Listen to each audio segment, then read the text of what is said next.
Yeah, they already started recording.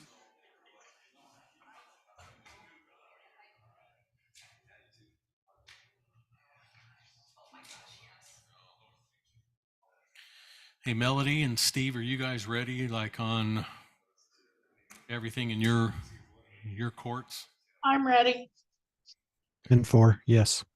Okay. We'd like to welcome everybody to our meeting tonight. I'm only taking charge because we have our chairman is out of town and our pro tem is out of town. It's not the first time it's happened, nor will it be the last. But from this point, I've already instructed the planning commissioners. I'm just going to now tell them they need to nominate anybody can nominate anybody, and that has to have a nomination and then a second, and then they can vote on that. Now, if you don't like it, you don't have to push it through. Just to let you guys know, if it ends up in a 2-2 tie, you can either say, well, or another nomination has to come. You don't, rock, paper, scissors. But you can take a few minutes if people feel, if, you just say, does everybody feel strong about that? If you do, then I just recommend you put another name out. But someone can change their vote. If someone says, you know what, let me rethink that, I'll change my vote. And then you'll just vote again. And then we'll just kind of go from there. So I'll take care of it until you get that person done. So I'm going to now ask the commissioners if they want to nominate an individual for a temporary chair for our meeting tonight. So, It's Commissioner Tupou. I make a nomination for Corey Anderson to be our temporary chair for tonight. okay, we have a nomination. Do we have a second?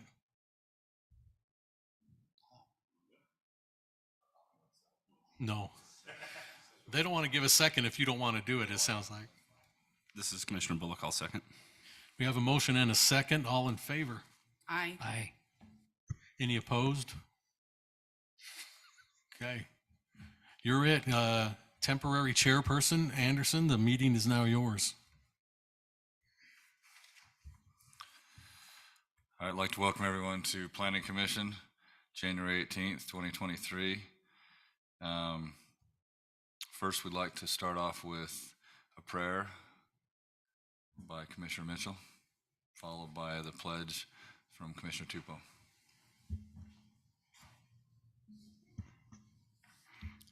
Our dear Father in heaven, we're thankful that we can all be here this evening for our Planning Commission meeting. We're grateful for the opportunity to serve. We're thankful for the wonderful city that we live in. We're grateful for all those who put in their time and abilities to make this city an enjoyable place to live. We pray that will be with each of us as we go throughout our meeting, that we can do so in an orderly and timely matter. And again, we're grateful for all that was given us, and this we pray and do so in the name of Jesus Christ. Amen. All right.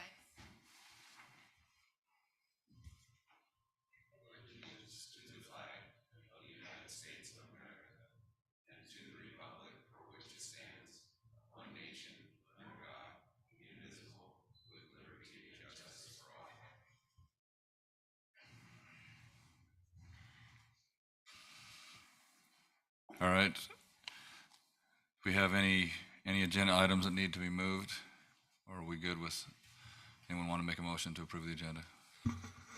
Maybe just to advise the commission, there is one agenda item that when it's called, the motion will just be to continue it again. That's 5A, correct? Correct, Drew? Yeah, 5A. But we'll do that at the time it comes up. This is Commissioner Bullock. I make a motion to approve the agenda as it is. It's Commissioner Tupou. I second that. I have a motion and a second. All in favor? Aye. Aye.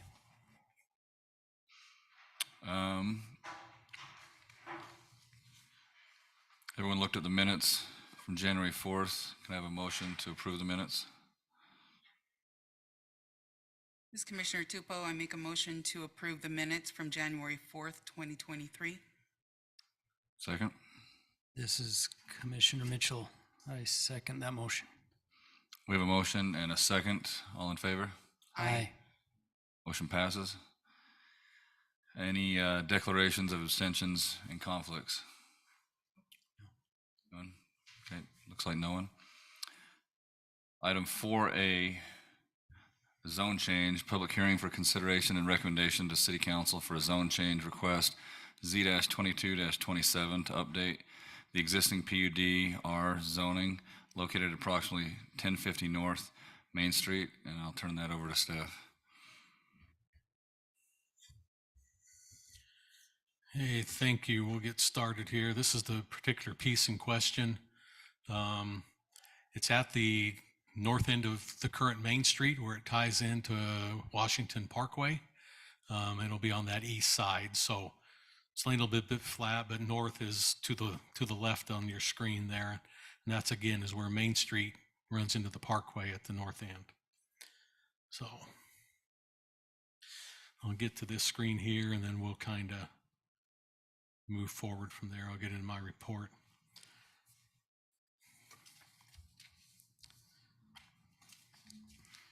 Applicant is requesting approval of a design use for the currently zoned PUD-R property, which is 22.55 acres in size.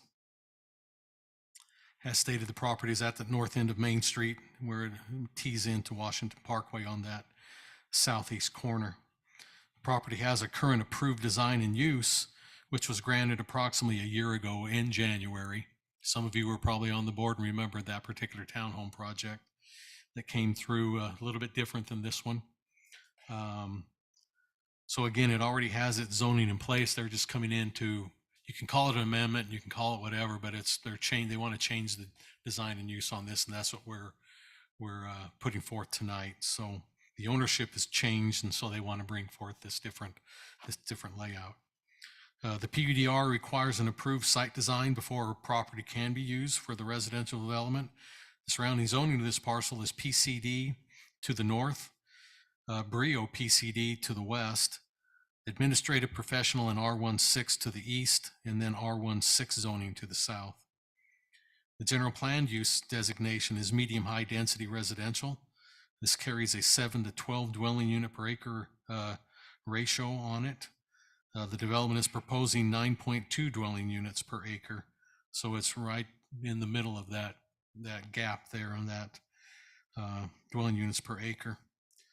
The project design is in compliance with the Plan Unit Development Residential Standards as outlined. They are utilizing the multifamily development standard portion of the PUD residential. The applicant is proposing 207 townhome units. The dwellings will be in the form of 1-bedroom, 2-bedroom, 3-bedroom, and 4-bedroom units. A number of the units will have unfinished basements, and a number of the units will have third floor of living space and outdoor deck area.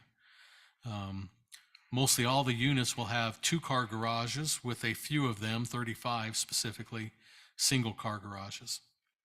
The breakdown of the unit types will be as follows. There's 1-bedroom unit, 73 2-bedroom units, 76 2-bedroom units, 76 3-bedroom units, and 57 4-bedroom units. Parking is well designed within the project, which is providing 548 parking spaces, 377 of which are garage spaces and another 171 outdoor spaces. That is not including the driveway spaces that are provided as well, which would actually be providing another 189 actual parking spots that can be used and utilized through visitor or other uses. The required parking as per the city code, and that's what the new standards, is 511. So you can see with the 548, there are 37 above the requirements. And again, that's not including all the driveways that are going to be in the project as well. So again, it's one of the few projects that's come through that I'm pleased with as it relates to parking, because that's always my biggest cringe and worry on multifamily developments.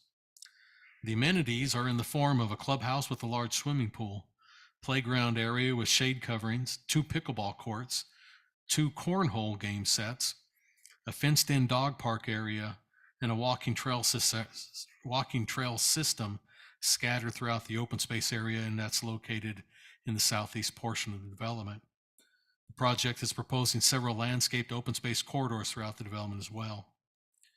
After staff's review, staff would like to recommend that the Planning Commission recommend approval of Z-22-27 for the zone change request from, it should be PUDR, to a new proposed PUDR as well, and that would be on to the City Council based on the findings and subject to the conditions in the report. So with that, I'd just like to scroll through the exhibits so you can see everything, and then you can feel free to ask questions. So we'll just kind of scan through the site plan area. I think it's going to come in 4 different phases. Phase 1, as you see in the conditions I put in there, that they'd have to have the amenities done by the 52nd unit. I talked to the applicant tonight, and they're going to break this up into 4 phases. Phase 1 will include all the amenities in it. And in that first one, I think there's 51 units, so it fits well with what my requirements would have been anyway. So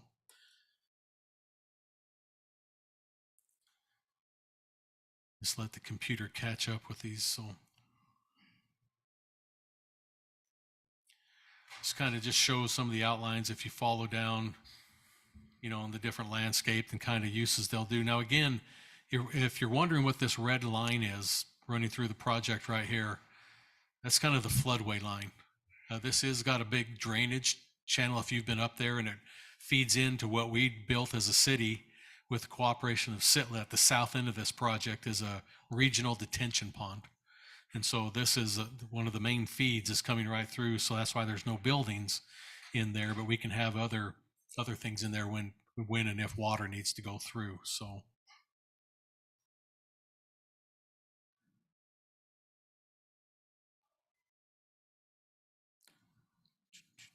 sorry for the delays, but it's just the computer reading the pictures and focusing in. So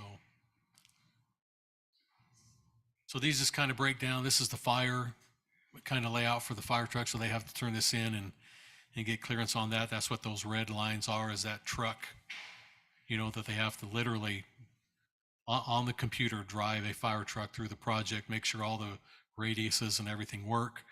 Again, because especially in a multi-family development, you want to make sure you can get to and help take care of any fires or emergency services. So that's that particular plan. The next one, when it clears up, will be basically the landscape area. Again, you can see they are going to propose some grass areas, which we do allow, even with our new conservation. But again, we limit that, and they have to be designated areas that are part of amenity and play areas, just to help keep our water conservation intact. Again, this is one you can kind of see if you follow my arrow up here is the 2 pickleball courts. Right next to that is the cornhole. It's sure getting to be, both of those are getting to be so popular everywhere now. This play area is where the playground is, the shade structure next to it. And then, of course, it's spelled out the clubhouse and pool area. Then you can kind of see this yellow line circling around is that walking trail. The dog park is right here inside this fenced area. So it's got some amenities that other places haven't provided that I'm really excited about this particular project compared to, of course, to the one that's in place. I think we're getting a lot more bang on the buck on this particular project. So again, I appreciate their landscape being just with the shrubs and bushes and trees, minimal grass area to help conserve water. Again, when this one for you, this is just a blow up area, the main areas of that play area, clubhouse, pool, hot tub, etc.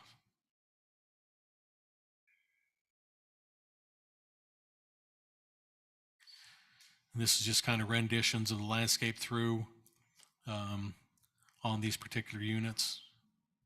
Then we'll kind of scroll in. I'm just going to kind of focus in on the elevations of these. We won't get into all the floor plans. We really don't. I think you've seen them in your packet. Unless you had questions on them, we can address them, but we won't. They're not a requirement. So we'll just basically hit the finishes on the product. So here's just couple different views of the finishes on the exteriors. or that new modern look.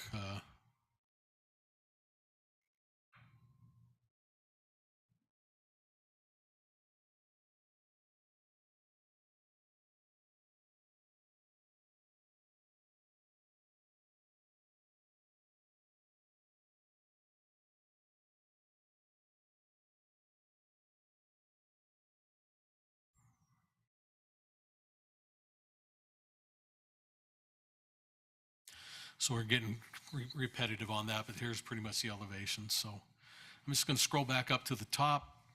Begin again. If you have questions, go ahead while I filter back through here. And Drew, this Commissioner Bullock, do we know how the phases will work, as far as what phase will go first, and if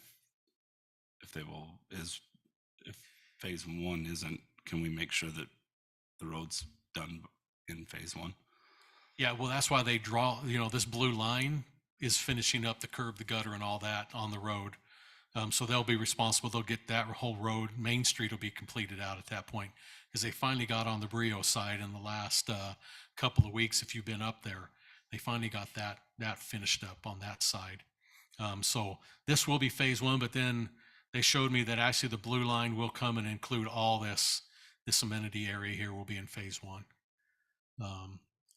So that's what I was assured. So they showed me it updated, but the rest of it, they'll break up the rest of the buildings in 3 different phases. And I'm not too concerned about where they come and bring those lines. Phase one is kind of the important one to me. They're getting, because again, it meets my requirement that I had on the amenity area. So I think there's 51 or 52 units in this phase one, and then all the amenities will be brought in phase one. Okay. And then we'll just kind of go from there. I just wanted to make sure that we had Main Street taken care of. Like It is, yeah, because it's in that blue boxed that's- area. So, and that is right, Matt, right? That's Main Street will be built at that time, so. This is Commissioner Anderson. My question was, if we're going to build all the amenities in phase one, does that include the road with the parking in front of all those amenities? So they don't have to go up a dirt path to get to them? I guess maybe that's a question for Matt. Yeah, they have some parking down here around in this knuckle. A lot of this parking that you see along here is going to be what's needed and required, for the units as they get built out, those second Right. driveways or the I would visitor. just, my only concern is just if they are doing all those amenities up there, people want to get to the pickleball courts and so forth. And I think we'd need at least half of that road with the parking would need to be included in phase one, just so you can access and park in front of those amenities. But Yeah, we'd only have 52 units in that one first. So you might. No, not I need know. the I'm parking just saying up there. if you're finishing all the amenities and there's no way to get to them, there's no way to park in front of them, that's my only question. Yeah, they can use the trails, but I see what you're saying. If they want, they'd have to walk all the way up to the pickleball Yeah, and that's court. going to So be, we'll let. it's going to be an area that's going to be eventually anyways, under development and full of construction and everything else. It's not particularly safe or inviting to have a pickleball court that you have to walk through a muddy construction zone to get to. That's all. Whether they all get built in phase one or not, I just think if they are going to be built in phase one, there needs to be access and some parking for it. That's all. I don't know. Matt, do you have an answer on that?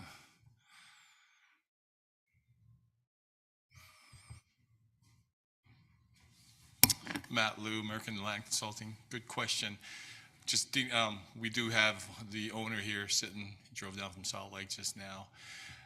We would like to propose that parking that's in front of the pickleball area and the cornhole area could be considered to be the first part of phase two. I know it might be a little bit of a stretch. We're just trying to figure out how to move people that are currently in phase one, which may be 51, 52 units, walking a little bit up the road. I guess we just don't want to try and build something and then destroy it because of construction. We're just trying to, what's the fine line there, just trying to figure it out. Sure, But I get that. what you're saying. What about maybe finishing the trail on the backside of that?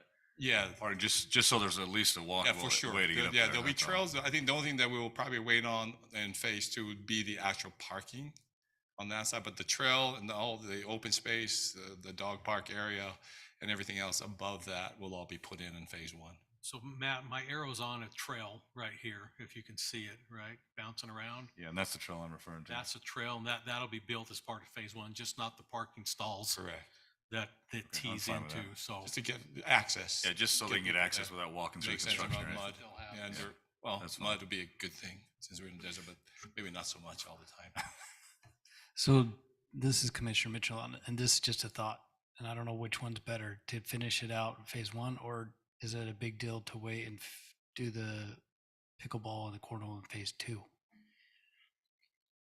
Just a, That was Commissioner Tupel. That was the question that I had is, will there be garbage services available for the dog park and the other areas that doesn't have a road? It'll probably just, again, I'm not sure about the road, but it definitely will be the trail that leads to the dog park area. But it'll be fully functioning and fully serviced. So there'll be, benches and little canisters and little plastic bag holders and all that stuff that kind of services that need.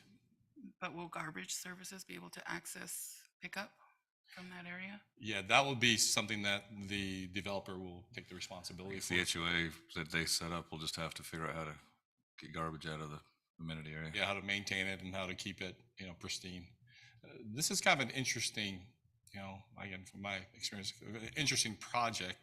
I'm not sure this is the first one of its kind here in Washington City, if not Washington County. It is, and as you've noticed, it is an upscale project. So the owner is proposing a really tight, strict CCNRs, HOAs, requiring certain things. For example, no storage in garage. The garage is for your cars and not for another storage. Hence the idea of building basements on the bottom level. They've done quite a few of these if you refer to your packets throughout the state. So they've done their homework and they've done, their market analysis.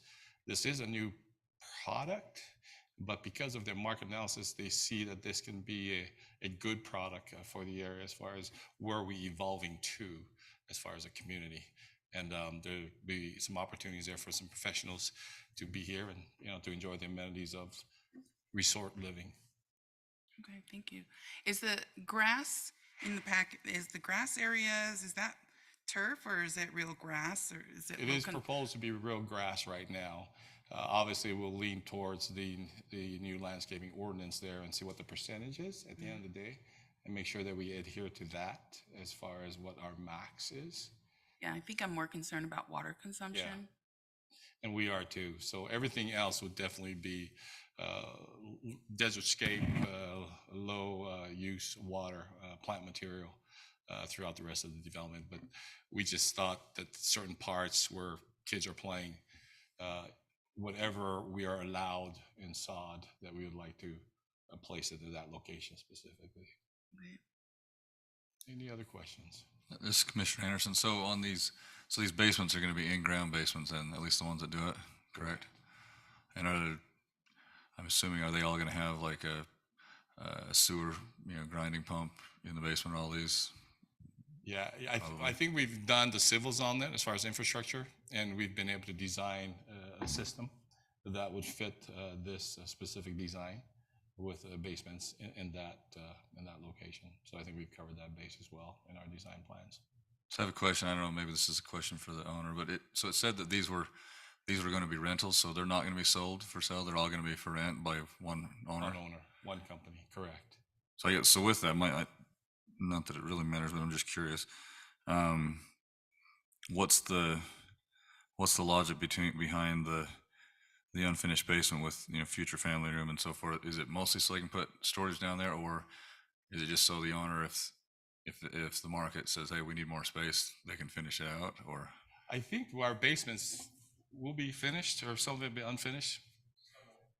Yeah, so it really depends on what the market drives us at, and it gives us the flexibility to come in and finish it. If that's bringing in additional rental dollars for the owner, and then we'll do so. But again, it's more of a flex space, I guess, at the end of the day. sure.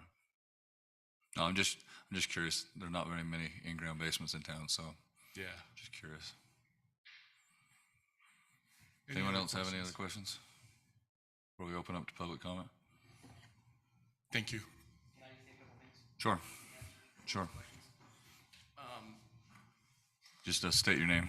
Joe Salisbury, I'm the developer. Just to answer a couple of those questions in more detail that I haven't really brought up with Matt. We would strongly prefer to do the pickleball court and the cornhole in that phase 2. It was recommended by staff that we do all the amenities. We could do it either way, but to your point, we would prefer for parking, we bring more parking as we bring on more units, and it's going to be difficult. That is a big, wide 8-foot asphalt path that's going to tie in with my asphalt parking. So we'd really like to do that all at the same time. That's why it would be much better to do that as one phase, but we're flexible. We just want to make sure you guys are excited about it and it works for the city. But our intent is just to blaze through this in a year and a half, 2 years, and have it all built and rented up. To your question on the basements, right now I'm planning on finishing 56 or 57 basements, and then the rest will have, I think I only have 2 or 3 units that won't have basements because of the grade and utilities. Everything else will have an unfinished basement. I'm sorry. I'm going to have about 10, about 22, 23, about 25 that won't have any basement. They'll just be slabs. All the rest of them, so 180 or so, will have an either a finished basement or the remaining of those, like you asked, will have an unfinished basement. And the main reason for that is for storage. People, as you mentioned, hardly anything here has basements, so it's going to be a huge competitive advantage we see, and it just keeps a lot of junk out of the garages and leaves that for parking. And we're actually going to not allow it. We're going to do regular garage checks and make sure people aren't stacking their garages full. But with that, we're providing a storage unit in their basement, which is way more convenient, and it's just a nicer amenity. Any other questions? It's Commissioner Anderson. Yeah, I think it's a great idea because, I mean, I've built lots of townhomes and everybody fills up at least one car full of junk, and you've got lots and lots of cars on the driveway. And it So, obviously good costs idea. quite a bit more money, especially down here compared to Northern Salt Lake because of the freeze line. It's going to cost 16 or 18 grand more per basement. But again, this is a premium product, and we want it to be extra nice and not have junk outside in the yards, in the garages, and just makes it a lot nicer. And we think it'll pay for itself.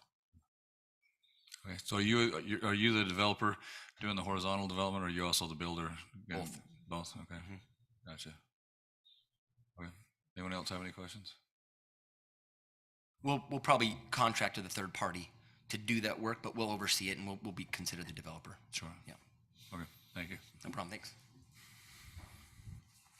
So what do you guys think about those amenities as part of phase 2 rather than lumping them all together? I know we want to get all the amenities in soon so they don't get pushed back to the end, but personally I don't like them having to do stuff twice, and also I don't like the idea of people walking through a construction site to get to amenities. I think happy to commit to that second section. I can't proceed beyond phase 2 until that's done. That would be another way to do it. Yeah, that's kind of what I was thinking. Maybe we just say, I don't know, what do you think, Drew? That gets done. I'm at the fine. start You of could just phase say 2? all amenities minus the pickleball and the cornhole, which will come At the start of phase at 2. phase 2. I like that. Yeah, I'm fine with that. Especially with all their offering, with the dog park will be in, the pool, the clubhouse, and the playground area. I think that'll be sufficient, especially for only 50-something units in phase 1. And phase 2 will probably have it. So I'm good with, I'll rewrite that if that's your motion to go to council, is that I'll just pull that and just say amenities will be in at phase 1, excepting the pickleball and the cornhole, which will come at phase 2. And that I'm fine with that. Can I say one more thing? Just to be technical? You need to get it on the record. Joe Salisbury, the developer again. I do have a little pavilion in the top left corner, northeast corner. I don't know if you consider that an amenity, but I'd obviously want to do that, not in phase 1. And then the little triangle of grass around those units on the right, kind of in the middle there on the right, if you want to scroll over there, that I obviously want to do in phase 2. But all the other amenities up there on the right-hand side, I'm happy to do those in phase 1. And then the pickleball and This guy right here. Yeah. middle. So I would want to do that in a subsequent phase if possible. I'm fine with that. Okay, thank you. Yeah, this is Commissioner Mitchell. I would assume that those pickleball will be part of the marketing too, so I don't think it's going to be something that would be delayed too long. I agree. If I was building this, I would prefer it to be in phase 2. I think it would go a lot smoother. All right, gonna open up this for public comment. This is a public hearing, so does anyone in the audience want to speak to this? Remember, keep your comments under 3 minutes, and I don't think we have too many people in here, but make sure we're polite and considerate. Greg McCombs, Sienna Hills in Washington. I had a comment about the grass. The current residents in Washington are being asked to eliminate our grass in our front yards. There's quite a bit of grass that they show just for the park, that triangular area, and then in their renderings, they also showed grass, what Commissioner Tupou commented on. They do make really good playground bark, and now you can also get colored rubber bark that could be used in place of grass. And right now, is the water going to be potable or unpotable for the grass? It'll be culinary water at that location. I would just, maybe want to consider making them put in something other than our drinking water for the grass. And then on the sewer line, is that going to be a buried pipe for the flood? You're talking about the storm drain? Yeah, storm drain. Yeah, just give him a second. Let him finish his comment. Yeah, I'd just like to know how they're doing it with basements. Oh, and lastly, regarding the basements, these are all rentals, and you're going to be owners requesting to provide unfinished basements on a rental. That makes no sense, since they won't ever be sold. Thank you. Thank you. Anyone else? Matt, if you'd like, you can address his question. I think it's more of a matter of clarity. You state your name. I'm sorry, Matt Liu, American Land Consulting, agent of the developer. We believe from our Souls report that red line represents also a vault line where you can't build on that section, hence the red line, and all of the residential units is on the opposite side of that red line besides the drainage consideration there. So that's more of a clarity, I believe, on where that red line is and why it's there. So it's not a pipe or anything. It's just saying that all the units are below We'll have that. drainage, obviously underground drainage that will take place on the development. But we believe that specific line is just to make sure that we do not build beyond that line because of the vault from our geotech. Okay, thank you. Thank you. Anyone else? Any other comments? This is Commissioner Mitchell. It's maybe more just for my clarification, but what percentage of grass, is there a certain number? 8%? It can't be. John, what is it for multifamily? Well, let me close the public hearing first before we get back in discussion. So I'm going to close the public hearing. And as John's coming up, what it says for multifamily is not, I don't think it's so much based on percentage. It says that any grass proposed has to be part of an amenity play area. So I don't know if even on our multifamily, Thad, you wrote it. Hopefully I'm not overspeaking, but I thought that's what the limit on grass was. It had to be tied for amenity. I mean, we still may use the 8%, I guess, per dwelling unit, but go ahead.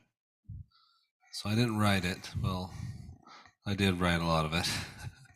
I didn't pass it. The council passed it. And they break it up into different standards. I'm scrolling to the residential 8-9-3. It's 8% for individual lots. On multiple family dwelling projects with more than 10 units. They just need to comply with our landscape standards in 8-9-4-2, which says that grass is prohibited outside of an active recreation area. Grass is prohibited in park strips, and in all areas that measure less than 8 feet in width on any slope that exceeds 15%. And so staff review on this is the grass they propose within an active recreation area? And then we ask ourselves, is it on a slope that's greater than 15%? Is it in areas that are small, that are less than 8 feet in width? And is it in park strips? And if it's in park strips, we would deny it. If it's in a narrow area that's less than 8 feet in width, we would deny it. If it's a slope that's greater than 15% slope, we would deny it. Or if it was decorative grass outside of recreation area, we would deny it. The presentation tonight has presented it as being within active recreation, planned to be active recreation areas. And so staff appreciates this approach. There's certainly grass depicted. It's not nearly as much as has been depicted in other projects in the area. You don't have to go very far in Green Springs to find grass all over park strips, all over every 4-foot wide strip. And so this is a substantial conservation plan compared to what's historically been built up there. But it does still promote the council's interest of having watered grass in play areas. This is Commissioner Bullock. I know we don't have a secondary water system, but they will be required to put in the purple pipe. So when and if it does come, they can get it wet, correct? So that in the future, when the pond's above, they'll be able to wet these pipes, correct? Correct. They'll be required. That's just a standard throughout the city as the purple pipe goes in to all developments. So Okay.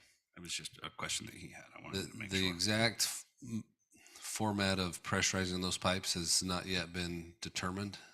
There's the proposal of pressurizing ponds upslope of this.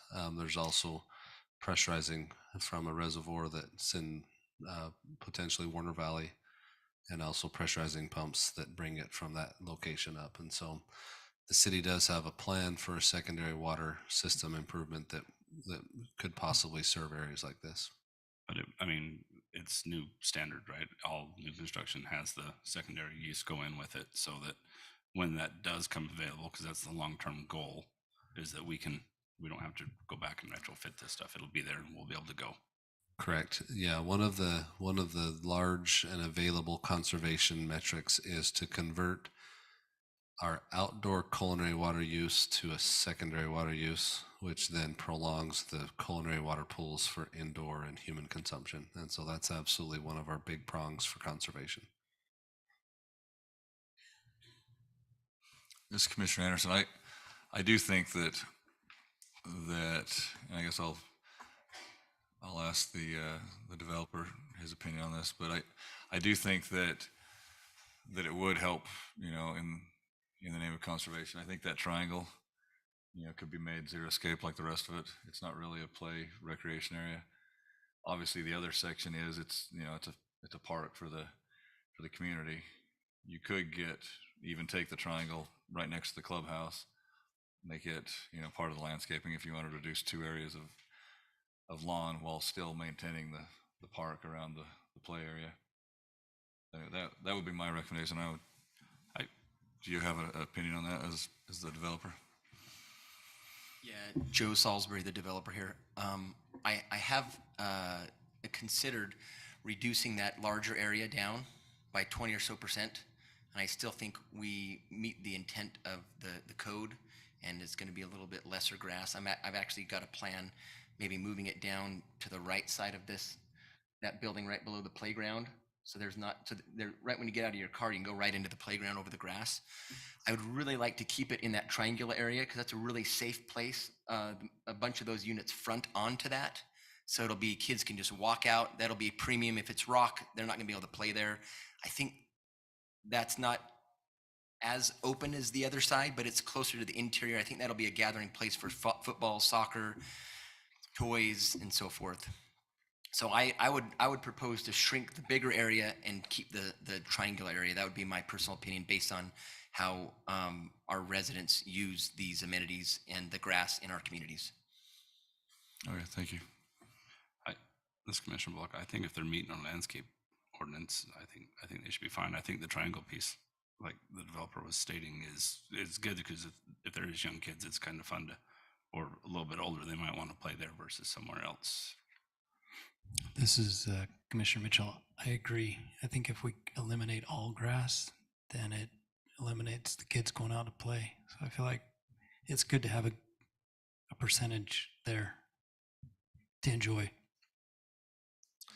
So from staff's perspective, if there were little park strips lining each building, we would ask them to remove those to meet the ordinance. We saw both of these as larger grassed areas that appear to have a recreational component, and so we didn't ask them to remove those. The developers offered a little bit there. You can ask them to remove or reduce that per your review.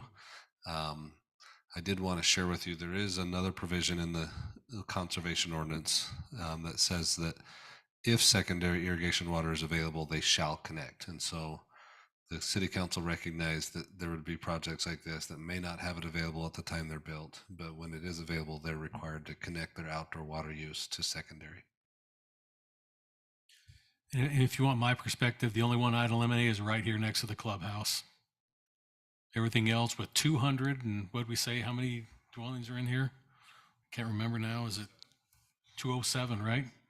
207 units in here, and most of these are going to be probably family. That's not a lot of grass for 207 families. So, but this piece I could see where you won't, if I'm sitting there going, if there's any extra or won't be utilized as well, would be where my arrow is. It's right there on the left-hand side of the clubhouse. Other than that, I think you need it. And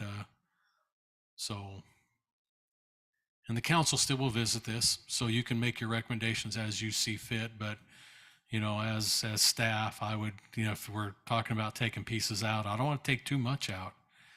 Because again, you got kids, and kids do need, and again, when you talk about if this was a 207 lot subdivision, the amount of grass that's in here is way, way, way down. Drew, can you pull up the map and just show them some of those developments around the Green Springs Clubhouse? Because when you see some of what's actually happened historically, you'll recognize, and I'm not saying that because you're better than historically, there's still not conservation opportunities, but there are some. So come down a little lower by the clubhouse. Oh, the golf course clubhouse. Yeah, the golf course clubhouse. And then I'll zoom down in. Zoom in there. So you'll see these. You'll see those, go in a little closer. Around all these cul-de-sacs, there is grass everywhere. And a lot of it is park strips, a lot of it is narrow sections. This one is even an area that's mostly populated by, the 50 and older populations. And they enjoy grass too, but you'll just look at, there's literally grass everywhere, right? And it makes a really nice neighborhood. But one of our goals with the water conservation ordinance was we view a greater responsibility, and you'll see here a more modern development, more rock in the park strips, a greater responsibility to conserve. We know that all of that grass makes it really lush, but we know that it also is culinary water that's in short supply. And so the council's goal was not to eliminate all grass. It was just to preserve it to the recreation areas. For the applicant, there also is a hot water recirculation system requirement for units. Essentially, You're aware of that, yeah. You're aware of that. Yeah. That's all that I was worried about. Joe Salisbury, the developer. I just wanted to answer that real quick. I do think someone mentioned that there was grass in the 3D renderings. I think those are just conceptual renderings, that we're going to build those exteriors, but there's zero grass anywhere but those two areas that you see there.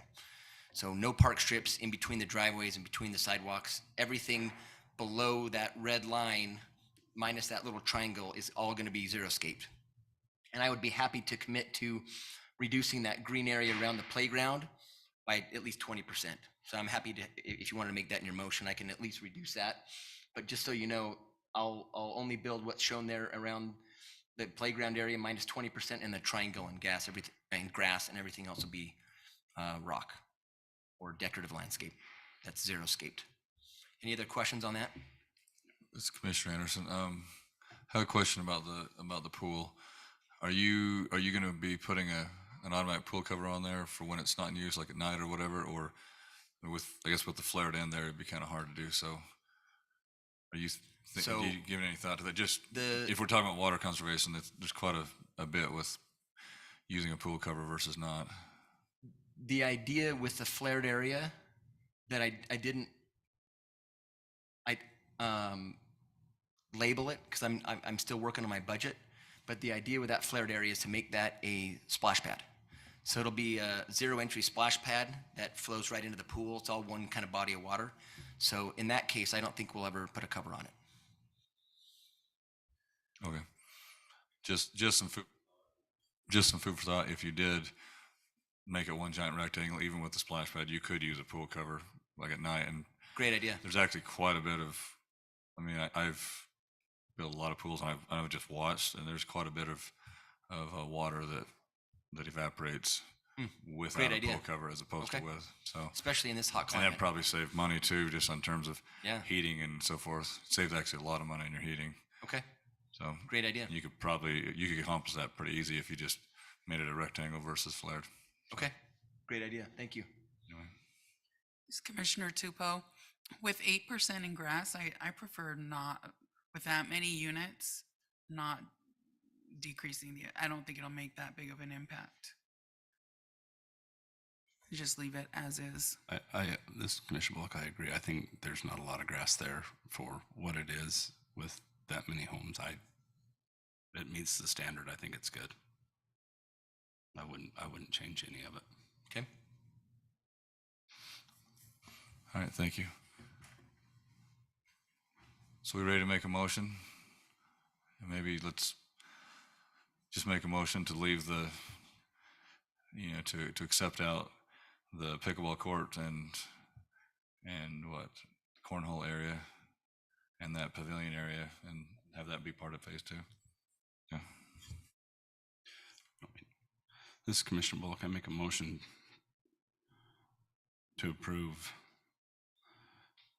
Z-22-27 from PUDR to PUDR, located at approximately southeast corner of Washington Parkway and Main Street, with the conditions that the pickleball court and the cornhole will be at the beginning of phase 2.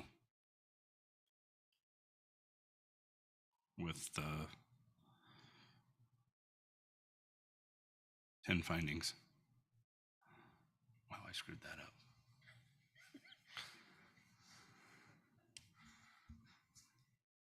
And send this to City Council. You gonna add the extra condition about, Findings and the 10 conditions. add the extra condition about the amenities? He did. Oh, first, okay. It's all in there. It's just not. Okay, we have a motion. This is Commissioner Mitchell. I second that motion. All right, we have a motion and a second. We'll go down the line. Mitchell, Aye. Tupou, Aye. Bullock. Aye. I'm Anderson. I'm an aye as well. Motion passes. We'll send it to City Council. And if I may, that'll be on City Council next week, next Wednesday, same time, same location, so. But no public hearing. All right, next item is item 5A, conditional use permit. The applicant has requested that we continue the tabling 2 weeks from now, Oh, correct? yeah, February 15th. Is that what we were? Well, it's the commission's choice. We reached out, we didn't hear back 2 weeks to 4 weeks, but with, I think some of the changes we're gonna have to do, I don't want them to be so tight on the fence, because I have to have them ready the week before you guys actually see them. So Maybe we give in them a essence, month. it shuts them down to 1.5 weeks, and we're meeting with them tomorrow.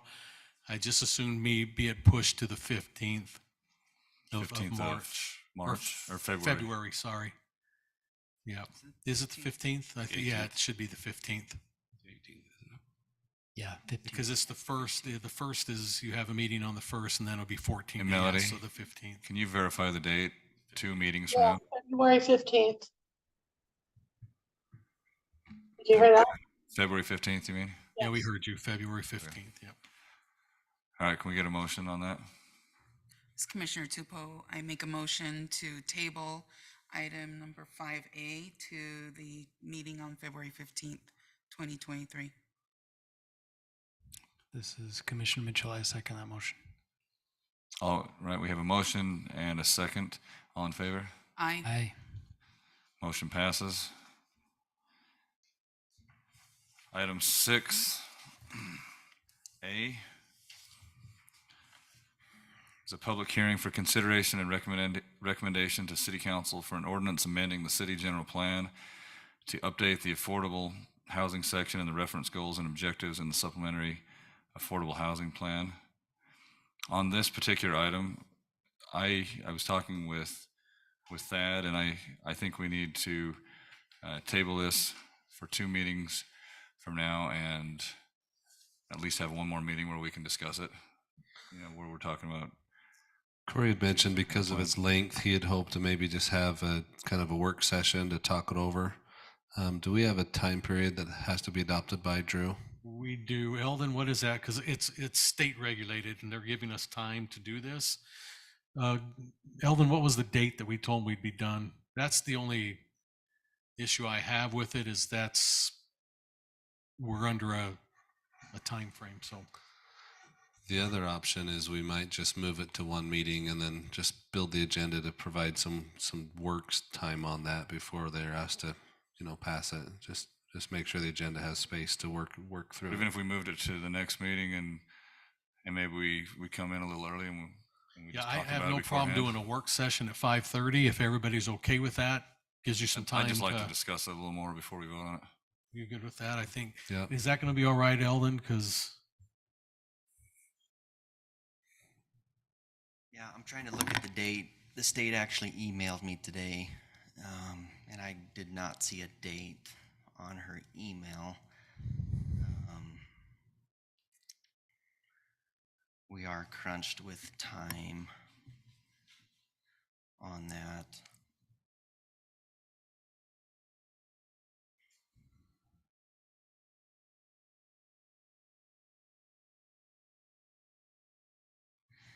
Give me 1 second. I can dig through some emails. I want to confirm a date, make sure we have the time. So the one thing you could do tonight, commissioners, is that it was noticed and published for public hearing, so you could at least hold the public hearing portion, and then you could continue your deliberation and discussion of it to the next meeting, assuming that we don't have a deadline issue. You guys want to do public hearing tonight on it? Then continue it, or just wait till next meeting? If we do the public meeting, can we open it again at the next one? Yeah, As you well, can in case always. someone does, Correct. Yeah, you can always take public comment at the next one. yeah, if we can take public comment at the next one, then we're going to vote on it. Then I don't know if anyone's possibly, here. I don't mean, know. but it's important stuff. I think it'd be nice to hear what people have to say. I'm fine if there is somebody, but I think we should open it again at the next Let one. me go ahead and open it up for public comment. Does anyone in the audience have any comments on the affordable housing amendments to the general plan? I don't see Maybe. anybody. Just for purposes of understanding, the legislature passed law that required cities to incorporate into their general plan housing elements. General plans, some cities, they're quite general. Others get, 30, 40 pages long. Washington's always had a fairly robust general plan, but to meet the state requirement, we did need to amend it. And so that's what this agenda item proposes to do, is bring our general plan up to compliance with the state requirements.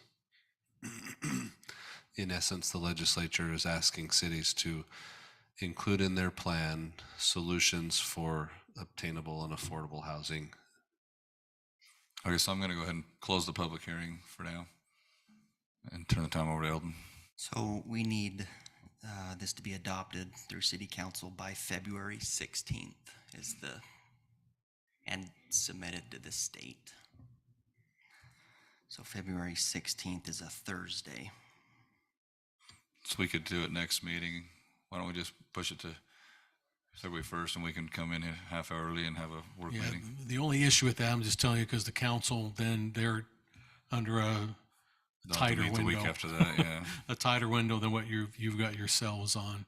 I'm just throwing that out because they'll be the ones on that. I just don't know how The council is not going to view this as much of a surprise. I know they've participated with the Housing Action Coalition. Several of them have mayoral assignments to participate on these initiatives, so I think they will receive it with more familiarity than you have. And we can Mayor. make sure they get all that and they can bring us any questions they want now as well. We could probably reach out and do that. So Correct. I think we should be okay. We just got to have it adopted by Mayor, that date. are you okay if we give ourselves 2 weeks to have a little more discussion on this, or does that crunch you guys down too much? Yeah, I think this isn't going to be a surprise to the council. We actually thought we were already in compliance, but the state is adamant. They're not really asking us to make these changes. They're basically legislatively telling us. So I am actually happy that you're going to read through this and do a fair amount of the vetting, and then I'm confident the council will have enough time if we take it on the February 8th meeting. And if they're not, I'll just get beat up afterwards. But yeah, no, I think if you're taking the time to deliberate, and but they are serious about it, and they've really asserted their position on municipalities adopting this, and we've pushed back but complied. I have a general idea of what Eldon, our city planners, has put forward, and those are the objectives that the council has already discussed. I haven't looked in detail at what you're looking at, but I think the timeline works for us if February 16th is the deadline. All right, thank you, Mayor. All right, so I'll look for a motion. Hold on a second. You get Moken. All right. If we're going to table this, shouldn't we at least go through what he has right now? That way we can, is that okay to do? Well, I mean, listen. Well, yeah, I mean, you have your can choice. present it- You can present Yeah. it to us, and then Why if don't we we- want to, we can still do it the next time. At least that way we're getting a little more That way you get information. Eldon's input here Let's in do. this meeting. Let's hear what Eldon We has to can, say. and then we can go in, and if we feel like we need more time, I mean, that's how I would, I don't want to just not do it now and then No, that's fine. go home and do the homework by myself. I'd rather have some help from him of what he's seeing, and then if we feel like we need more time, as far as the other commissioners, let them, then they would be able to vote on it as well. I like that. And as Eldon's coming up, I'm just going to, let you a little more background on that. Is there were 75 cities that they're doing this to. We're not just, it wasn't just us. There was, we sent our stuff in. We met the deadline. October 1st last year was when you had to have it in. We read all the stuff they sent us. We felt like we met what they wanted and needed. They obviously didn't, and they didn't agree with 75 other cities in the state of Utah. I'm not sure how many total cities there are, but that's a pretty high number. It's like the mayor said, they went and were, throwing everybody with spaghetti noodles, hitting us on the head with them, telling us we didn't meet it, and we felt we did. But that's kind of where we're at. So we've gone back, talked with what they're looking for, met as staff, come up with some of these things that meet exactly, now we know exactly what they're looking for. That's the part I was disheartened about was, well, you told us here's the things in our options. We sent those in.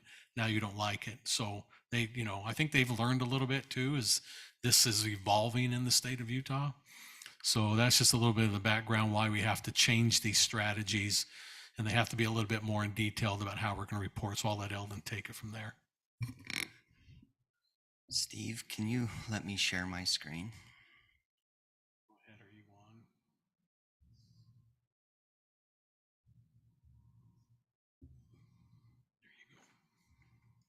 Thank you.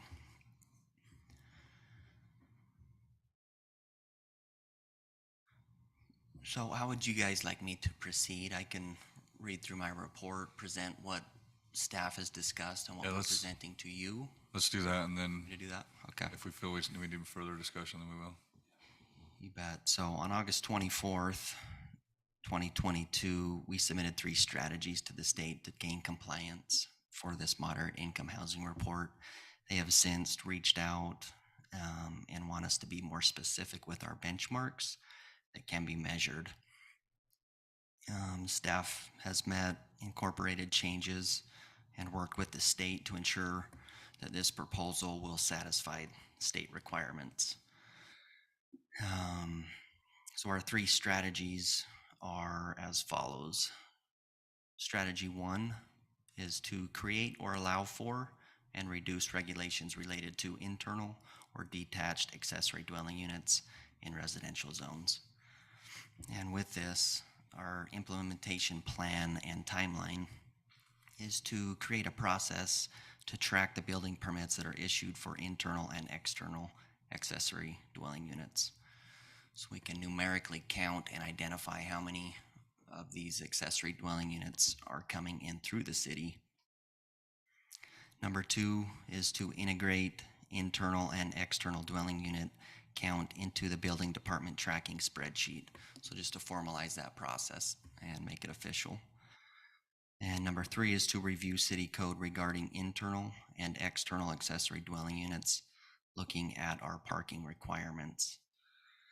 We will also be researching best practices for accessory dwelling units and compare best practices with city code. Strategy 2. Any questions on strategy 1? Any input there, comments, feedback? So this Commissioner, I just quick question, because didn't we just amend that accessory dwelling? We had the discussion. We kind We of went over did. it. So last legislative session, bills were passed that required that cities allow the creation of accessory dwelling units within residential zoned single-family properties, regardless of some of the things cities had historically looked at, such as lot size or density. And so in theory, areas that previously the city may not have allowed to qualify for an accessory dwelling unit because of city codes are now legislatively mandated. And so this point that Eldon's discussing is the state didn't like our first attempt to comply with the general plan provisions, and so they've asked us to go amend those. And so this is indicating what our actions would be. So a little fine tuning. Yeah, they ask for our strategy, and then they want you to specifically go out and tell how you're going to hit those benchmarks. And that's what I think we were lacking, right, Eldon, was just, they wanted you to dive into the onion a little deeper and say exactly what you're going to do instead of, because they gave you the ones to choose from. That's what was so hard to understand. But then they come back and say, well, we want to know how you're going to do that. And what are going to be your marks of success? So that's when Eldon's gone in and created this number 1, 2, and 3 and these measure points. That's what we're looking at tonight. So, And that's only going to work if they get a building permit though, right? correct, and meet everything. But again, this goes back and tells you we're going to create, and we're going to still be looking at this as things evolve. Right. That's our strategy, is that, yeah, we just adopt them, but are there still things we can do that will help? Other cities may try something. We go, oh, we didn't even think about that. That actually is a good idea. We can go back and, that's what this strategy is about, that you're constantly looking and trying to find ways to help, and if we have things that are in the way, they're stumbling blocks that we feel some of them can be removed, then we will make those adjustments. That's what our strategy is, to continue to look for ways and see how we can make it evolve for better attainable housing in the state. So if that helps your process, so just being aware and being cognizant and looking for ways to do it. No, I agree. But what I'm saying is, the state's wanting us to do this, but if I rent out my basement and don't tell you guys, then that's not a check mark for us that it has been attained. So the state puts us in a hard spot right there, because how many people are going to come in and be like, well, now I can rent my basement out. I need to go tell the city I'm doing it, or they're just going to move on in, I think we're doing it right. I just think that the state kind of puts you in a bad spot on that one, because people are just going to do it. The state recognizes that they don't have the ability to make cities track I want to use the word the illegal accessory dwelling units,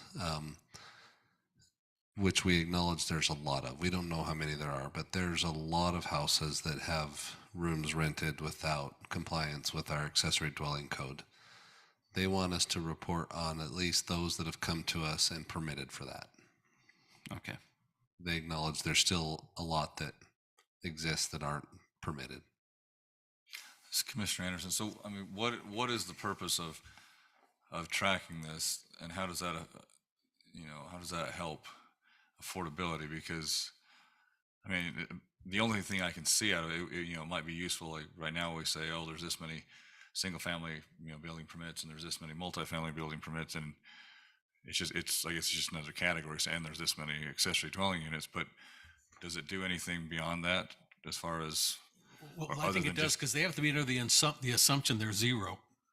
That we didn't, Right. if you weren't, cities weren't allowing to do it, then their assumption was they're zero, even though every city out there knows you've got people So it's that aren't mainly to help doing it. the state realize that, hey, there are some There housing are units that places we're out not there and counting. cities are doing these things. And then, and when they know that they've checked that box off, then they have to keep looking for other ways to meet the quota. But now they go, they're taking the easy fruit off the tree, and so now we're going to be reporting back telling them, well, city X and city Y and city B are coming back and saying, well, we've tracked over the last year or 2 years, where your assumption was zero, we have now 117 or 204, and at least we have numbers saying that they can go back and say, well, every city, all the cities we have out there in these accessory dwelling units, X amount of thousands of them in the state of Utah. So they have to kind of take that one off the board because, okay, the cities are already doing that. So now they'll have to look deeper into other ways to meet these demands or whatever they are. So really that's what it is just going through and checking the boxes, getting the numbers back, saying, okay, now our assumption can't be zero anymore. We know there's X amount of them out there, if that helps your. Yeah. One of the requirements for next year's reporting for this is going to identify how many permits we have issued for internal and external. So it, like Drew just said, it is literally to check that box and say we're meeting this requirement. Gotcha. It shows we're making the So effort. it just shows that we're doing something about it. So is there, I mean, the packet that we have here, I'm assuming this is from the Hack Coalition, not from you guys, correct? Oh, which part? The housing, It's the Housing Action Coalition. It's a group that's been formed locally to study affordable and obtainable housing. It's not us. That's Okay. a different third party. I was trying to reconcile this with what Eldon was saying, and I was like, No, Like, it's not quite the same thing. Let me scroll down here. This may You're not answer a voting on lot this of packet. questions here. Oh, okay. You're just voting on these three strategies. These three strategies here came from this report. So the state came out and said, hey, we're amending this MIH report, House Bill 62.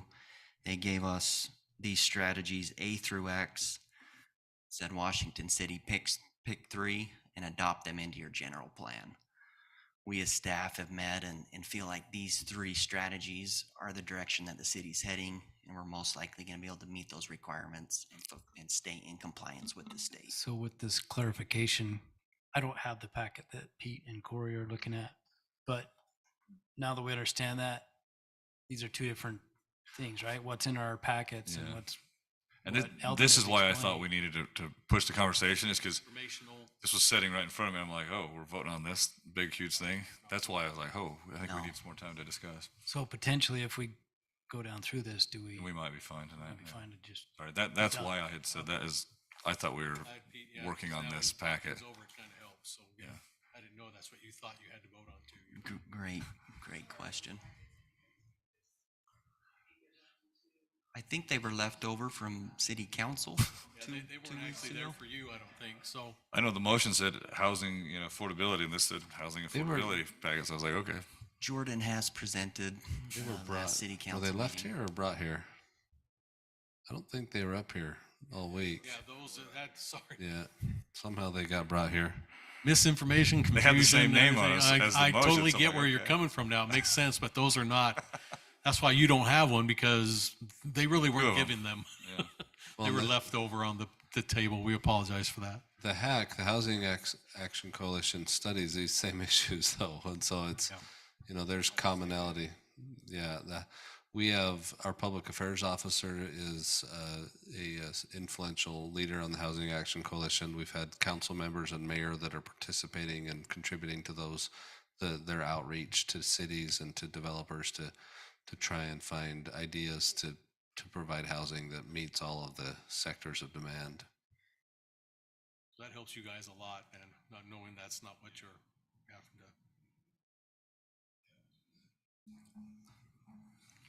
Can I Yeah, proceed now with? if Eldon continues and goes through our, maybe we're fine to just vote and be done today, maybe? Yeah, that's kind of one of the reasons I wanted to at least listen to what was being presented tonight, because when I read it and I saw, when Corey handed me this, I was trying to figure what was going on as well. So, thanks. Awesome. Okay. Onward here to strategy 2 is to zone or rezone for higher density or moderate income residential development in commercial or mixed use zones near major transit investments, corridors, commercial centers, or employment centers. Any questions on strategy 2? So when we talk about zoning, for higher density, I guess I think we just, and I know this is just kind of a broad thing, but I guess it's more city council than us, but I think we really need to think about what kind of density are we looking for, right? Because there's a big difference. I mean, even just some of the projects we look at, apartment building versus say like the townhomes that these guys were talking about, or any other number of projects. I mean, there's a big range, and I think we maybe should at least, and it's not that it changes this, but I think we should have some real discussion about what kind of density are we hoping to get, because otherwise it can go wherever. So, Well, if you don't mind me popping in, what I see with this one is particular. If somebody brings you a project, right now our high density is the highest in the city is 16 dwelling units per acre. Unless you're in a PCD, they'll go above that, but it's a PCD, right? You've worked that through a lot of things, but someone comes in, they have a multifamily project, want to do a PUD of apartment or whatever, they can come in and say, okay, your limit is 16, but I have this where I'm going to offer X amount of these units will fit in this affordable housing that, they either have federal ties to it, subsidized rents, etc. The city could then look, because of this strategy, we want to have that come to us.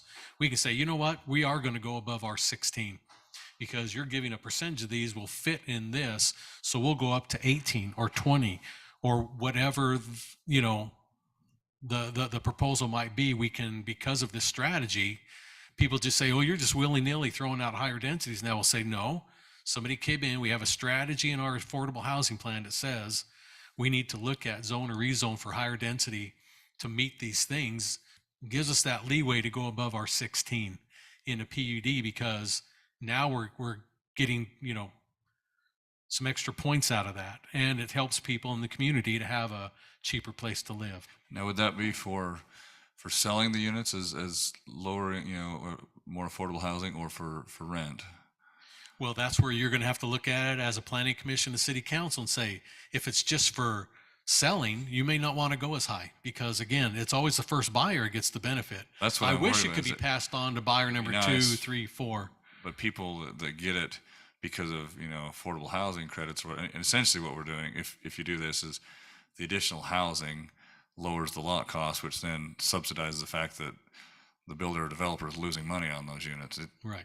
it covers the cost, but then that person turns around and flips it. For And they full make market cost. value on it where everybody else lost money or didn't. I Kinda wouldn't say hard. lose, but they sacrificed. If it's to help the rental, that's cost. different. You can, but anyway, just So it's going to be a case by case basis. And I say, if it comes for sale, we may not give them as much high density. We may still, because it's still hitting an earmark we need, right? But if it's rent and we know it's going to stay that way, and we have a term on it, because we can go into development agreements on that, and it's going to stay recorded on the property that they have to offer this at this for X amount, then I think our maybe- densities can go higher. maybe if it is for sale, you say, look, these particular lots have a deed restriction. They have to be sold at 10% under market value, whatever You can do market value that. happens to be. That way it's not a certain number. It's pegged to whatever market value happens to be. That's I what don't the strategy's for, is to hit those kind of things. And I'm glad we have it in there. So that helps you. know. That will require more education on the part of the public, because most of the public comes in already upset at current density, and if higher density is allowed and higher density with more affordable housing, that's usually things that people, even though it's what we need as a city, that's usually what riles people up too. Well, we need to keep in mind, density doesn't bring affordability to, it's the right project with the density that we need to keep in Right. mind. That's what that was my question, because we have enough. What's our high density in Washington City compared to what it needs to be as far as zoning goes? Because we got a lot of apartments out there on Washington Parkway in that whole area, I feel like. So, I mean, dumping more and more apartments on there. I'd just be curious to know percentage wise of high density, if that's something that they're asking. Don't we already meet that? We do. It's more their understanding, from what I understand, how the state understands, if that makes sense, that density does bring affordability. It can help. It's just one of many factors, but it just lowers the cost of land is what it does. Correct. So it's one input, but it can help. So when we see those projects come through, we just want to keep it in the back of our heads. What is the pricing of this project if we do give increased density, kind of keep everything in check with that. And I guess it doesn't have to automatically go to make high density, ultra high density, or whatever. I mean, it could be, let's say these guys in their townhome, projects or whatever. I mean, like their product is pretty small. They're 18-foot wide by 41-foot long, townhomes, which are actually pretty compact. But let's say they were 24-foot wide units or whatever, but they get some higher density and they're able to redo their plans and go to 18-foot wide units, and suddenly they add 20 more units or whatever. Like that's probably a good use of space. With not as much material, right? Right. Have to be used Exactly. for much foundation when you build a bunch of singles. Yeah, so there's a lot of savings there and Save so a forth. lot of money, yeah, and materials that way, and land and materials. So, And honestly, I mean, the kind of housing that we're lacking is not necessarily more apartments, but it's more density in the middle. We've got a lot of people with single family homes, and we've got quite a few apartments, and we have very little in the middle of smaller homes on smaller lots, townhomes, cottage homes, etc. Things that people can actually buy right now, but they're not stuck in an apartment either. So anyway. I have a question, This is Commissioner Tupou.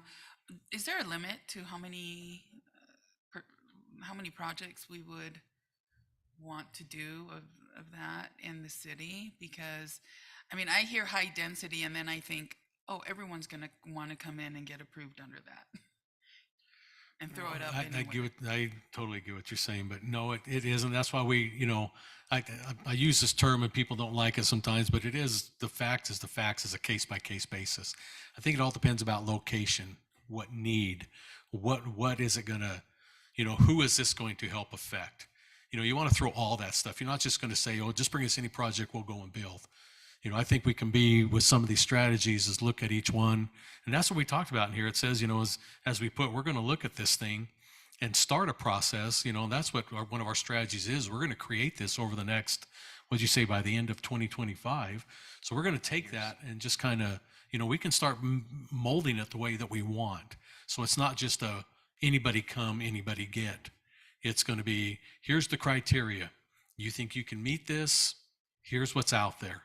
And not everybody's going to want to do it. I tell you right now, especially on some, but there will be people that can get benefit from it for tax credits or whatever. So it's not for everybody. It'll be just for certain ones, but it has to be, again, we're going to look at it in a certain place. And we may earmark those places that, as we look into this and start these, these things that we've talked about in our strategy, things we're going to do, we can put these parameters on it. So it won't be that anybody anywhere can do it. It'll have to be, maybe we may earmark this area, and this area. Anybody wants to come, first serve, if you can meet all the criteria. Commissioner That Tupou, I'm going to take your question and teach a little history lesson, and I'll just begin it with, in the beginning, yeah. In the beginning, which is in about the 1980s, the Utah legislature adopted what's called the municipal code, which said that cities may designate zone areas. And they said to do so, cities have to adopt a general plan and impanel a planning commission.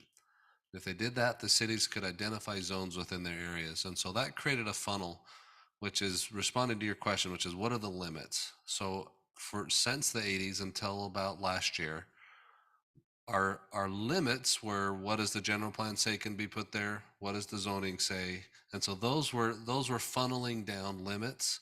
And then we had different areas within our city that had different designations that would limit density. The state, as we've grown, now is looking at it not as here's a rural state that's mostly agricultural and open space that just we're going to give them the right to adopt zoning areas. Now they're looking at us as urbanized areas that have a housing problem, and so they're starting to send us state-driven zoning rules, and that's what this is asking them to do. Is since the beginning, they've let us run as long as we complied with general planning and planning commission training and paneling. They let us designate our zones and set our limits. Now they're giving us new provisions, which are actually opening the funnel. Our limits are becoming wider now because of state mandated requirements. Wasn't that long. Any other questions on strategy 2?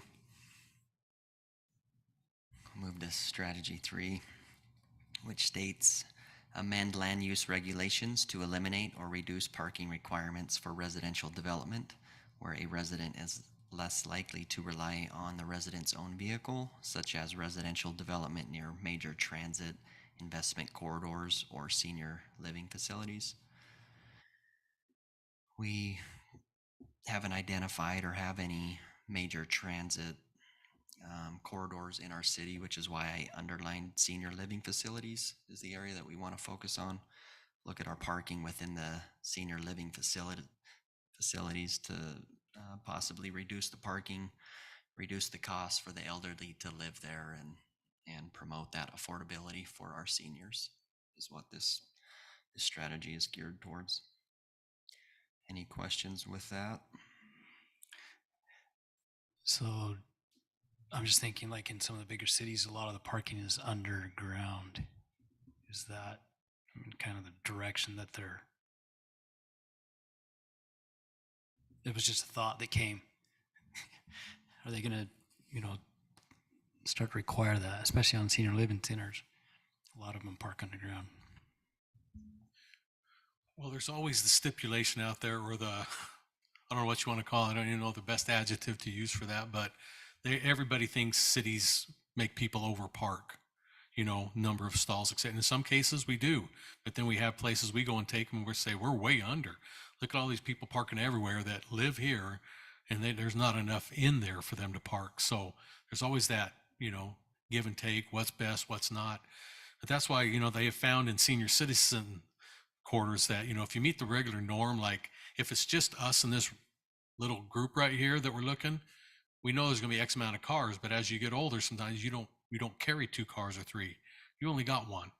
And so they're saying in some of these, if we can eliminate parking, that means we can make more units. So again, you're not buying more land. You don't have to, because now you have more land to build more units because the parking is going to be reduced.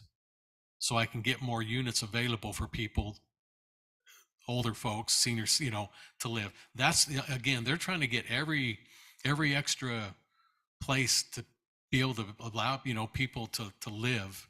And that's why, again, they're just finding all these avenues. And these are just some of the ones that, and there's A through X, right? And all of them have something you could sit and say, well, if we do that, then what that will help is create 3 or 4 more, on a project that was 117, I can now put 123 units in, or 130, because I don't need as much parking. So then I created 1 more living space for someone to be available to move into. That's what it's getting down to, is creating more places in the same amount of area just to make more available, because there's a shortage in the availability of dwelling units.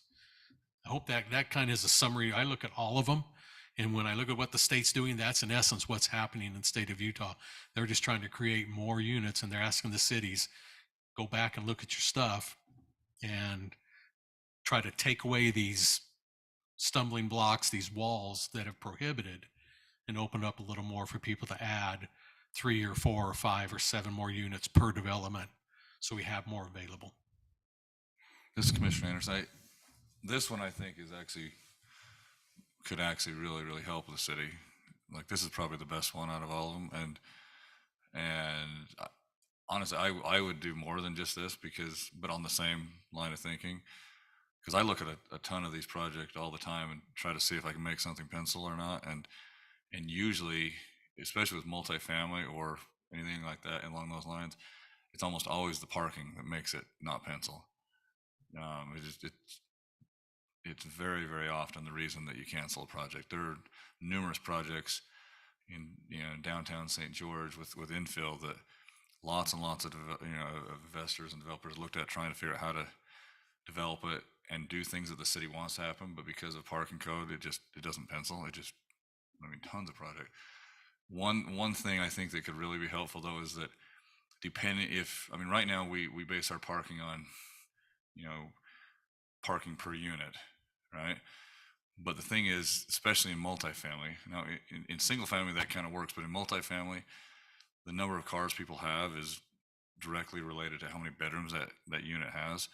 So for example, a 1-bedroom unit typically has 1 car, right? Now let's say you get a 3 or a 4-bedroom unit, they're gonna, guaranteed they're gonna have at least 2 cars, right? And so, I think if you have some flexibility on some of the smaller units, like if you have 1-bedroom, units, maybe offer some flexibility to have reduced parking for 1-bedroom units, maybe even for 2-bedroom units, but especially 1-bedroom units. I think that could help make a project. Because if you got a project like these guys had a project right here with 1-bedroom, 2-bedroom, 3-bedroom units, and they're meeting the parking code based on all the units, their project, I guarantee it would pencil a lot better if there was a different, parking requirement for at least for their 1-bedroom units. And I think that falls in the same thing here, but I think that's the kind of flexibility that if people want to come and invest in our community and make things work, that's a big one that would really set Washington apart, have a little bit of flexibility with the type of unit rather than just a unit. I think it should stay at the senior level because I also believe that a 1-bedroom is going to be a young married couple that has 2 vehicles. So most of the time, it's going to be a young couple that's just moved in together, and they both have jobs, they both have vehicles. There's no.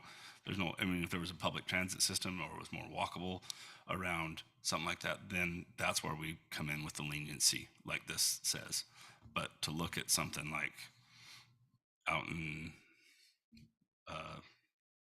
the trails, there's no transit for that out there. They're going to have cars. There's going to be more than one adult living in a place that's going to need more than one vehicle.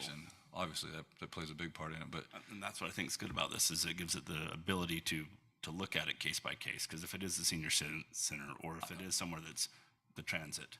I'm just saying, I like this idea, and I think you should at least have the flexibility to look at it on a case by case if they can show.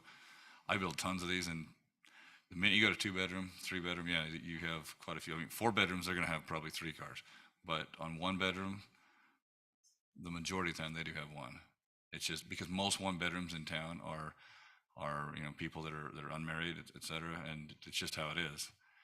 Anyway, I'm every single day I'm trying to figure out a way to make these things pencil, and that would be something that would be really flexible. Great comments. So that's the 3 strategies there. I think this is exactly what we wanted, kind of an open discussion. I'm glad we were able to clarify your concern, Commissioner Anderson, on that, what we were actually passing. Maybe I'll just wrap up by showing these strategies here that the state gave us the option to choose from. The highlighted ones are the ones that we feel the city's headed in and can most easily accommodate and stay in compliance with the state. I'm happy to answer any other questions that you may have at this time.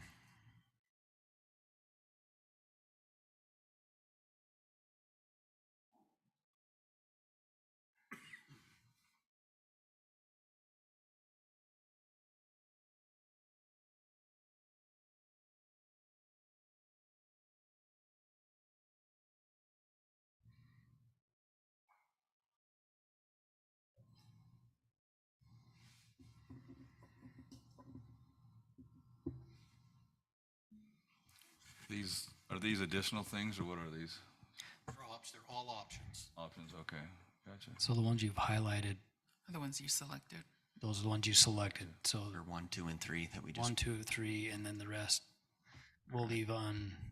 Yeah, you can see like strategy 3, I have the letter H next to it, which refers down to this H, which is word for word as the state. I'm happy to read through A through Z if you'd like. Just let me know what you'd like to do. I guess one comment I would have, like, I can't remember which letter it is anymore, but L, I think, maybe. Some of these projects, for example, are only going to have, let's say it's an apartment or a condo building or whatever, often they're going to have one water meter per building as opposed to, water meters at every single unit. That's often the case, but usually a lot of times the way the impact fees come in, and more particularly, not that we have any say in this, but the water district, they sort of pick and choose which one they want to hit you for. So for example, I did a 26 unit building, had one water meter, and for the water district it was supposed to have been like a $60,000 water meter, but I went to pay impact fees and they said, well, that's true, you only have one water meter and that is what our standards say, but we're going to hit you for the full full single family price on every single unit. So instead of a $60,000 impact fee, it was a $275,000 impact fee, which automatically raised the price on every single unit. So if we're talking about housing affordability, sometimes we need to look at, okay, if depending how they're putting the project together, there might be ways to save on impact, again, on a case-by-case basis, but based on how they do their utilities, their water, et cetera. So I think at least having flexibility to look at that on a case-by-case basis is probably a good idea, rather than just a one-size-fits-all. Anyway, I would suggest we look at stuff like that too. Great comment. I was just going to ask, so that's, L isn't one of the strategies that you selected, but that's something that we can still consider on a case-by-case basis when we look at these projects? Oh, we can, but that's not one of the strategies, but I find L very, well, it's not vague. It's, I look at our state of Utah throwing this on here, but it's also the same state of Utah that tells us we need to be very specific about our impact fees and not overcharge for this and that. You need to go through a study and do all this analysis so that you're not overdoing for that. And all of a sudden they want us to go through and do all that work. And it costs a lot to do a really good impact fee study. Okay.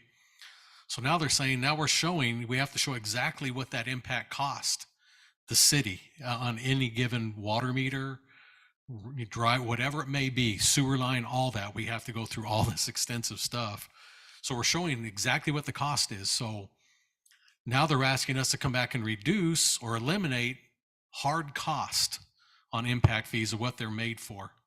And I just sat there, I'm baffled that they can tell us what we have to do with impact fees, what we're allowed, what we can't do, but yet come back now and reduce them or waive them. And I just threw my hands up when I read that one. It was like an oxymoron to me. I'm just going, wait a minute. Now, you may find a case like what you just did. I wasn't, I know I wasn't here probably. Okay, but I don't know if that's really right that they did that to you, but that's one where they could come back and say, you know what, we're going to charge you for 28 full ones, but if they had this in their thing, they could then make themselves look good and say, but we're only going to charge you for half of those. It's still more than your 60,000, half of what you paid in the 270. And they could then, if they, again, that's just playing with numbers, but yet it's doing but again, that one to me, because we don't, in fact, our city council will get a number and they usually come in below what the engineer says what we should charge. And they've done that ever since I've been here. They come in, if the engineer says that should be a $7,000 impact fee, they'll usually come back and say, well, our current one is 4,800 and you want us to go to 7, they'll go somewhere in the middle or barely go up above, but they've never gone with what the engineer has said, what that true impact is and the cost. So that one, I'm kind of glad you brought that up because I'm sitting there going, I was going to say something, but then when you did, couldn't sit back. And and do that. But that's when it's really hard because people want us to do that all the time. But that means that you and you and you and you and everybody that has a home in here or lives here is going to pay for that reduction or pay for that elimination. So it's not helping the cause. It's just making all of you are now going to pay your 21 whatever dollars and 16 cents to make up that difference of what wasn't collected. So you're really not eliminating, you're just someone else is going to be paying it. On, Right. on I, land use regulation to allow for single room occupancy developments, is that allowing, what is that one? I know it's not something we're doing, but isn't that kind of like That'd be our like a college exterior- apartments, but everywhere, not just, we all know what it's like. If you go to a major university, you have all these apartment complexes where it's a single person. So you have all these people living in these things. And they're kind of saying, take that college campus type housing and put it out in your city just to, if I have a 3-bedroom apartment, that I can have 3 different residents in there, all charging them individually. Per room, they share the kitchen, they share, for all those who went to college, I remember that, those days. I was in a 6-person apartment once, 3 bedrooms, 2 of us shared a room. That's kind of what that is, but not just and usually cities that have those universities, they allow for stuff like that because that's normal, right? This is, I think what I see on I is they're saying, let's do that. Even if you're not a university town, you could consider doing that. I don't know what that helps. All it does is, I think, No, it just raises again, money. you want it, and it's good around the university because not every kid has a car and they don't drive all over because they walk all the time. That's how I was when I was in college. I didn't drive as much because I could bike or walk to everywhere I needed to because I was right off campus. I was wondering if it was like the accessory dwelling unit, like promoting building the accessory dwelling You unit. already have that in Oh, we another already one. have that. That's Yeah. what I thought it was. But that's When when I I read read that, that one I thought it was before. That's redundant. what I view it as is Okay. college campus scenario, but not at a college. I was thinking to build 1-bedroom studios outside of on your lot. It could fit that too. Yeah. But I mean, it would fit that, but it would be our exterior dwelling unit would fall under that as well, right? Yep. And we could pick that up as another box to check. Yeah. Well, we only need to do, we don't want to have a whole bunch of them because then you got to report on every single Oh, one of okay, them, right? yeah, never mind, So yeah. that's why when they say pick 3, we're only going to pick 3. Okay, cool. Then, yeah. I think Eldon's just showing you, here's the list. This is the 3 we chose. That's really all. You have that in your thing. If you want to go back and even at a future date, if we want to change those 2 or something years from now and everybody has good input and we're thinking, hey, that might be a good one for the city to do, we can go back and change that and update it. And then we'll sit in another meeting a couple of years from now and say, we're going to, instead of H, we're going to use S because of this. And we'll have the strategies. He's just giving you that as, here's the list. We chose these 3. That's Okay, all that is. Cool. Yeah. I appreciate that. Thank you. And we are expecting that the legislature is going to have more of these type of gifts this session as well. So I think this is, you talk about the beginning. This is the beginning of the legislature starting to send us down rules and components of zoning laws that they'd always allowed us to decide locally. We're now going to have to incorporate their ingredients that they're sending to us. Yeah, their part of the funnel is going this way. It just means our freedoms and the things that we got to choose go down as theirs increase. If that's, when Thad was using that funnel thing, yeah, they're going to be broader of what they're regulating. We're going to have less abilities to do stuff. We'll have to follow more mandates of what you have to do. So Essentially, local zoning is kind of losing its locality. It's going to be kind of standardized, state-based, state-driven zoning.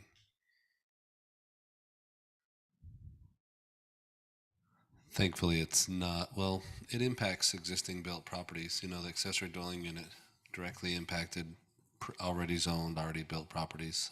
Some of it's looking at future approvals and future conditions on approval.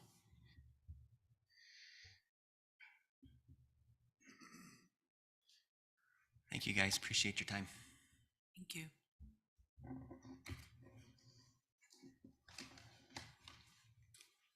Yeah, I'm all right with making a motion.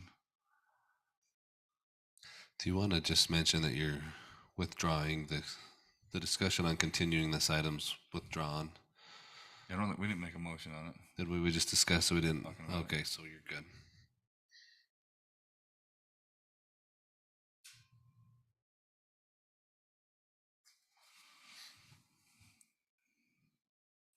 Anyone make a motion?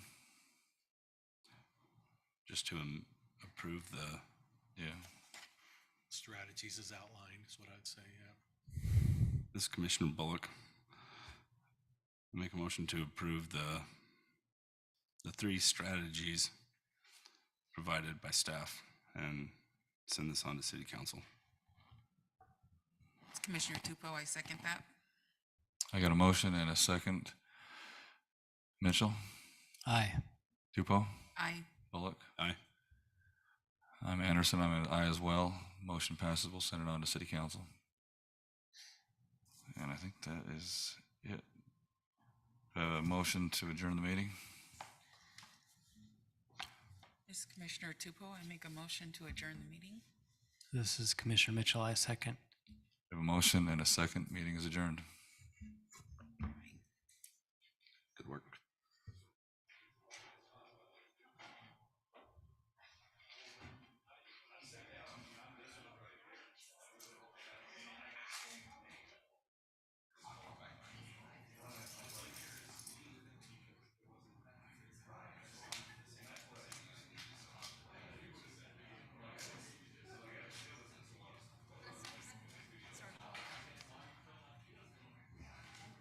Recording stopped.